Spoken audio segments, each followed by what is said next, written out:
শেখ হাসিনার ব্যবহৃত খাত এবং শেখ হাসিনা কর্তৃক পরিচালিত কিছু নির্মম হত্যাকাণ্ডের সাক্ষী হই আজকের এই ভিডিও। তো আজকে আমাদের গন্তব্য হলো জুলাই গণ অভ্যুত্থান স্মৃতি জাদুঘর। তো আমরা মেট্রো রেলে টিকিট কেটে ফেললাম এবং মেট্রো হয়ে আমরা সোজা বিজয় সরণির উদ্দেশ্যে রওনা দিলাম।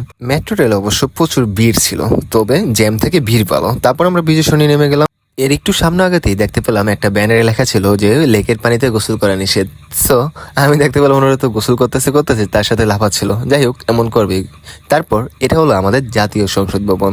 মূলত এটা আমাদের বাংলাদেশের পার্লামেন্ট বলা হয়। আর এই পাশে রয়েছে হলো বেগম জিয়া এবং মেজর জিয়াউর রহমানের সমাধিস্থল। এরপর জুলাই গণ অভ্যুত্থান স্মৃতি জাদুঘরে এসে টিকিট কেটে আমরা ভিতরে প্রবেশ করি এবং ভিতরে প্রবেশ করতে এই লেখাটা লক্ষ্য করি, যাতে লেখা ছিল, তোমরা হয়তো ভুলে যাবে খুনি হাসিনার ইতিহাস, সেই মায় রাখবে মনে যে ছুঁয়েছে পোলার লাশ। তারপর আমরা কিছুক্ষণ সামনে গেতেই জুলাইয়ের সেই অসাধারণ গ্রাফিটিগুলো দেখতে পাই। এরপর কিছুক্ষণ সামনে গেতে আমরা শেখ হাসিনার আমলনামাগুলো খুব ভালোভাবে দেখতে পাই। এখানে সুন্দরভাবে লিপিবদ্ধ করা আছে বিচার বহির্ভূত হত্যাকাণ্ডের শিকার যারা, তাদের নাম, এবং এর পাশেই রয়েছে পিলখানা হত্যাকাণ্ডে যারা শহীদ হয়েছে তাদের নাম। আর সামনে যা দেখতে পাচ্ছেন এটা হলো জুলাইয়ে শহীদ হওয়া সকল শহীদের স্মরণে প্রতীকী কবর। আর এখানে তাদের নাম সাইডে সুন্দরভাবে লিপিবদ্ধ করা আছে। আর ওনাকে তো অবশ্যই চিনবেন, ওনার সেই ভাইরাল সেলুটের কথা কার না মনে পড়ে। এরপর লক্ষ্য করলাম জুলাই সমন্বয়কদের অসাধারণ একটি গ্রাফিটি। আসসালামু আলাইকুম, স্বাগত জানাচ্ছি আমার নতুন একটা ভিডিওতে। আমি ইব্রাহিম। আজকে আমি আপনাদের ঘুরিয়ে দেখাবো জুলাই গণ অভ্যুত্থান স্মৃতি জাদুঘর।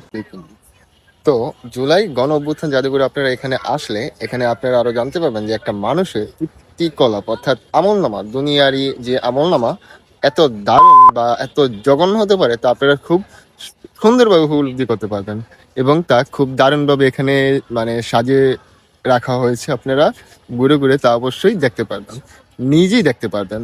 অর্থাৎ এজন্য আমি বলি যে আপনারা অবশ্যই এখানে একবার হলো আসুন এবং তা দেখুন। এটা হলো মূলত প্রতীকী আয়নাঘর, অর্থাৎ আয়নাঘরে যেইটুকু শারীরিক নির্যাতন করা হতো তার একটা প্রতিচ্ছবি। আর এটা মূলত হলো আয়নাঘরের একটা ছোট্ট রুম। যারা আয়নাঘরে ছিল তাদের ভাষ্যমতে এরকম একটা রুমে তাদের সারাক্ষণ বন্দি করে রাখা হতো এবং মানুষদের শারীরিকভাবে কষ্ট দেওয়ার জন্য ইলেকট্রিক শক থেকে শুরু করে এখানে নানানভাবে অত্যাচার করা হতো এবং তার কিছু নমুনা এখানে উল্লেখ করা আছে। অর্থাৎ কিভাবে তাদেরকে অত্যাচার করা হতো এবং কিভাবে তাদের উপর দমন, নিপীড়ন এবং নানান ধরনের জুলুম অন্যায় করা হতো। এটাই মূলত তারই প্রমাণ। এটা হলো আরেকটি আয়নাঘরের রুম। এখানে আয়নাঘরে যারা ছিল তাদের ভাষ্যমতে এরকম একটা অ্যাডজাস্ট ফ্যান সহ রুম ছিল এবং তারা সারাক্ষণ এইসব রুমের মধ্যেই বন্দী ছিল। আপনি জাস্ট একটু কল্পনা করুন এইটুকু রুমের মধ্যে আপনি কতদিন থাকতে পারবেন। এরপর আমরা জুলাই গণ অভ্যুত্থান স্মৃতি জাদুঘরের মেন ভবনের দিকে অগ্রসর হই। সেখানে গেলে আপনি শেখ হাসিনার প্রথম এই মাথাটা দেখতে পাবেন। তারপর এই পার্শ্ববর্তী একটা রুমের মধ্যেই ছিল মূলত পিলখানা হত্যাকাণ্ডে যেই সব সেনা শহীদ হয়েছেন তাদের বেশ স্মৃতি এবং তাদের ফটোগ্রাফ এবং তাদের নির্মম হত্যাকাণ্ডের ছবি, এগুলা মূলত এখানে শেয়ার ছিল। আর এই লাল টেলিফোন এখানে মূলত এক চাপলে আপনি তাদের আত্মনাদ, অর্থাৎ যারা শহীদ হয়েছে তাদের আত্মনাদটা শুনতে পারতেন এবং তাদের আহাজারিটা বুঝতে পারতেন। আর এই রুমটা ছিল মূলত শাপলা চত্বর হত্যাকাণ্ডে যাদের শহীদ করা হয়েছে তাদের স্মরণেই মূলত এই রুমটা ছিল। জুলাই গণ অভ্যুত্থানের দমন, পীড়ন এবং অত্যাচারের সাক্ষী হয়ে এই রুমটা ছিল।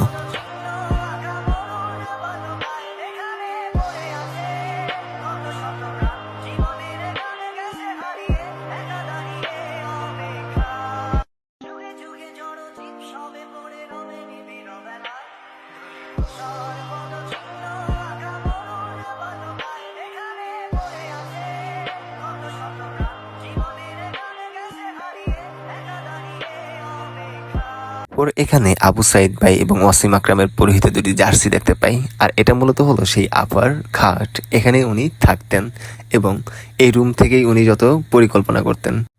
আর এই পার্শ্ববর্তী যে রুমটা এটা মূলত হলো জুলাই গ্রন্থাগার। এখানে নানান ধরনের বই আছে, তা আপনারা এসে পড়তে পারবেন এবং দেখতে পারবেন।